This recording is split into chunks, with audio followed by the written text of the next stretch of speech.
इनका बदला लिया जाएगा और ज़बरदस्त बदला। हिल जाएंगे, बेगुनाहों को मारा गया और समझते थे कि इससे वो जीत जाएंगे। आज तक नहीं जीते, आगे भी कभी नहीं जीते। हम कभी टेररिज्म के साथ नहीं रहे, न रहेंगे।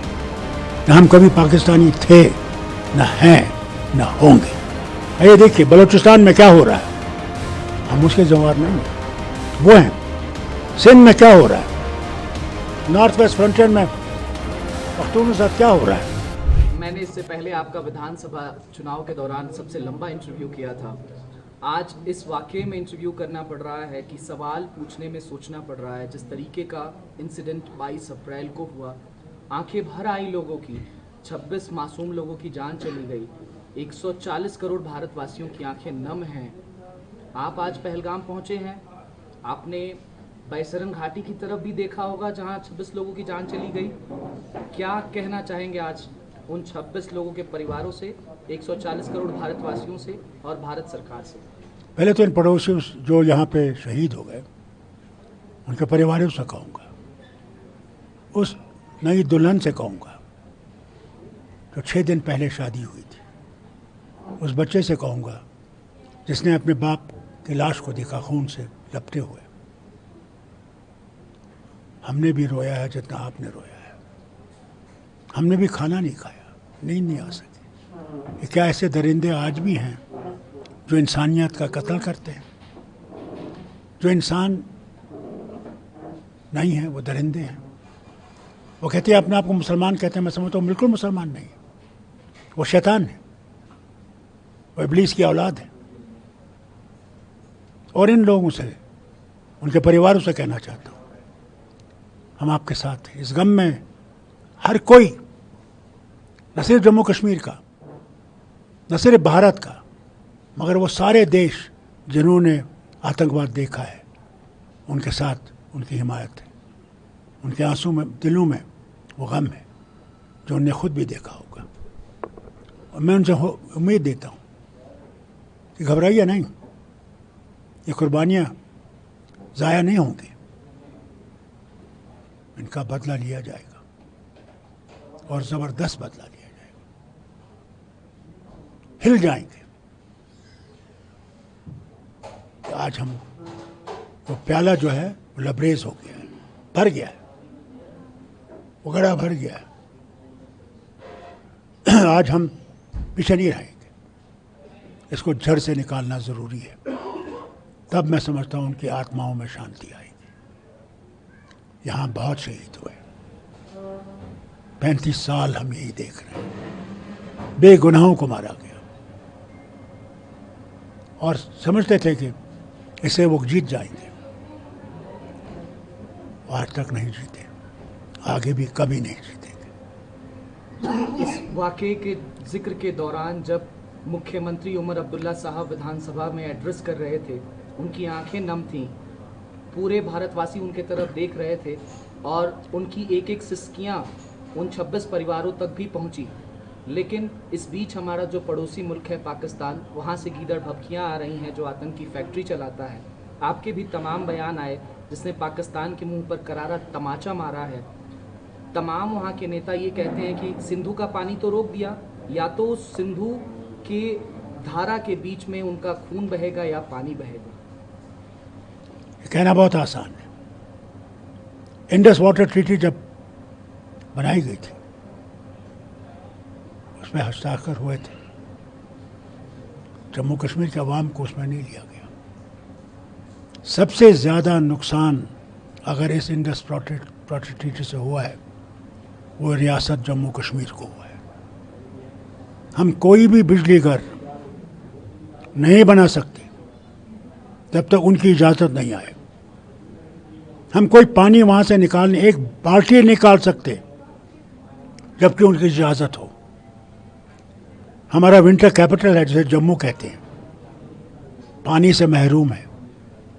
मैंने पहली हुकूमत में कोशिश की थी कि वहाँ का पानी वहाँ के लिए लाया जाए।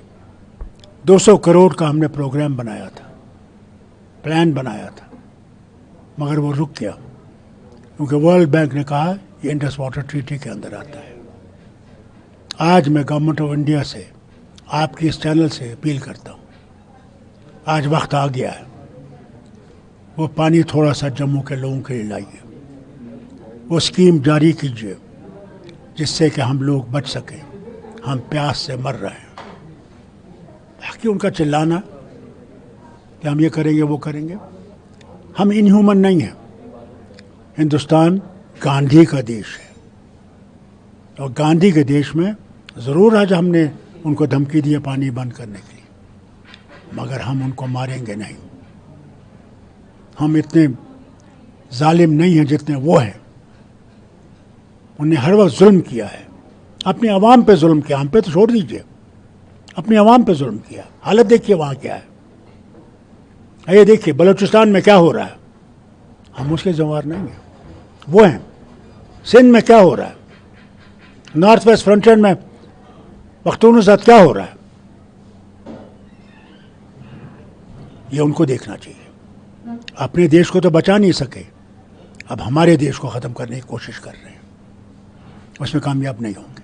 जब ये वाकया हुआ उसके बाद आप पहली बार पहलगाम आए हैं। आज आप जब टूरिस्ट से मिल रहे थे, उनके चेहरे पर एक अलग सी चमक पहलगाम में आकर दिखाई दे रही थी। जब भी वो कश्मीर आते हैं, कहते हैं कश्मीर हिंदुस्तान के माथे का ताज है। वो यहाँ पर आके अपनी तमाम बीमारियों को भूल जाते हैं, अपने परिवार के लोगों को आते हैं स्वच्छंद घूमने के लिए, आज़ादी से घूमने के लिए। लेकिन जब 22 अप्रैल की घटना हुई तो देश के तमाम लोग कश्मीर के समर्थन में भी आए। गृह मंत्री अमित शाह जी अगले दिन यहाँ पर मौजूद थे। नेता प्रतिपक्ष राहुल गांधी भी आए यहाँ पर, उन्होंने उमर अब्दुल्ला साहब से मुलाकात की। तमाम पॉलिटिकल पार्टीज के डेलीगेशंस यहाँ पर आए हैं। इस घटना के बाद कैसे इसका मुंहतोड़ जवाब पड़ोसी मुल्क को दिया जाए, आतंक की फैक्ट्री को दिया देखिए, जाए? पहली बात आपकी वजीर आजम साहब से कोई देखिए, पहली बात आपको मैं बताऊं, मेरा दिल बहुत खुश हुआ, बहुत गमगीन था। मैं नहीं समझता था कि मैं इन घाटियों को कैसे देखूंगा जहाँ कोई नहीं है, मगर मुझे हिम्मत दी उन बच्चों ने।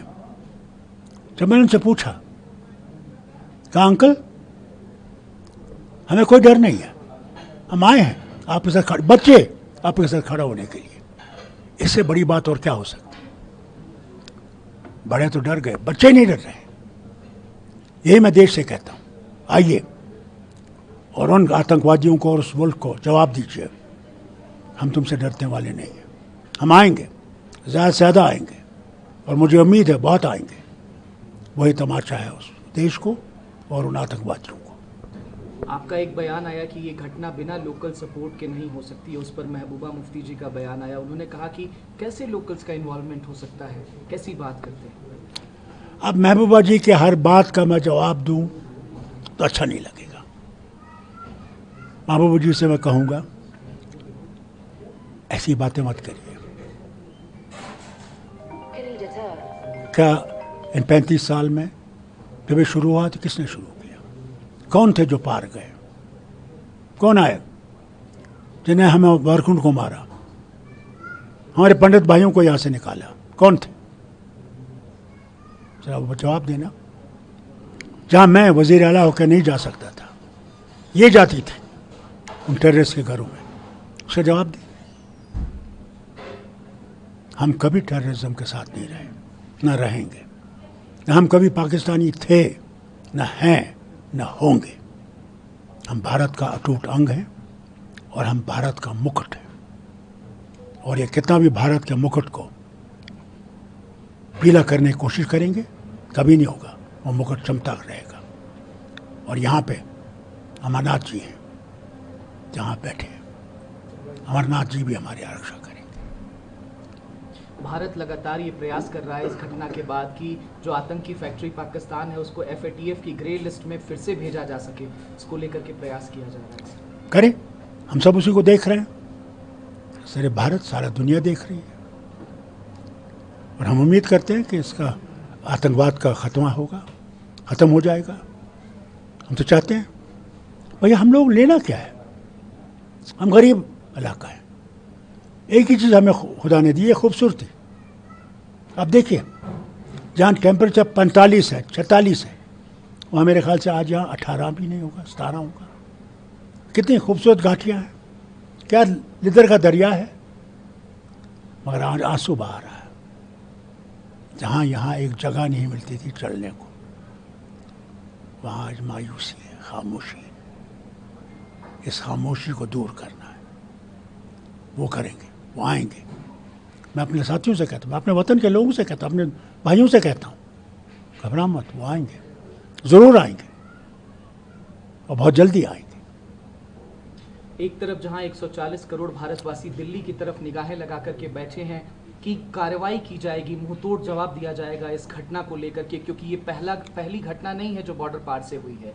लेकिन जो कांग्रेस पार्टी के तमाम नेता हैं, पंजाब के पूर्व मुख्यमंत्री चरणजीत सिंह चन्नी साहब हैं, उन्होंने सवाल खड़ा कर दिया है पिछले सर्जिकल स्ट्राइक पे। उन्होंने कहा ये हुआ भी था। देखिए, इस वक्त नहीं है ऐसी बातें करने का। अगर हम ऐसी बातें करेंगे तो हम अपने पड़ोसी को मजबूत करते हैं। ये बातें उसके बाद हो सकती हैं, पहले उनसे खात्मा तो करें। जब खात्मा हो जाएगा फिर सब चीज़ों में बात होगी, कैसे आए, क्यों आए, किधर से आए, कौन साथ था, कहाँ चूक हुई, ये सब बातें उस वक्त होंगी, आज नहीं करने का वक्त। डॉक्टर साहब, जब भी मैं ANI पर आपका इंटरव्यू करता हूँ वो अमूमन बहुत लंबा हो जाता है, लेकिन आज अंतिम सवाल पूछ करके ये इंटरव्यू खत्म करूंगा। आज से करीबन 1 महीने बाद अमरनाथ की यात्रा शुरू होने वाली है। करोड़ों श्रद्धालु जो हिंदू हों, तमाम धर्मों के हों, वो इस यात्रा के लिए पहलगाम से होकर के गुजरते हैं। उनके दिल में वो डर ना रहे, वो भय ना रहे। आप पूर्व वजीरे आला होने के नाते और एक जागरूक नागरिक होने के नाते उनको क्या मैसेज पहलगाम की धरती से, जहां पर यह वाकया हुआ है, क्या देना चाहिए? जो अमरनाथ जी की यात्रा पे आएंगे उनको डर हो ही नहीं सकता। उनकी रक्षा करने वाला तो बैठा हुआ है यहाँ, फिर डर किसका? डर तो उसको होगा ना जिसके दिल में अमरनाथ जी नहीं होंगे। डर तो उसको होगा जिसको उस प्रभु की कि वही मारने वाला है, वही जिंदगी देने वाला है। फिर कहा डर किसका? घर में बैठ के भी इंसान मर सकता है, कुर्सी पे बैठ के मर सकता है, रास्ते पे चल के मर सकता है। अरे भैया आओ, दर्शन करो, बाबा के दर्शन करो, आओ, भोले बाबा के दर्शन करो, आओ आओ, आ जाओ, ज़्यादा से ज़्यादा आओ।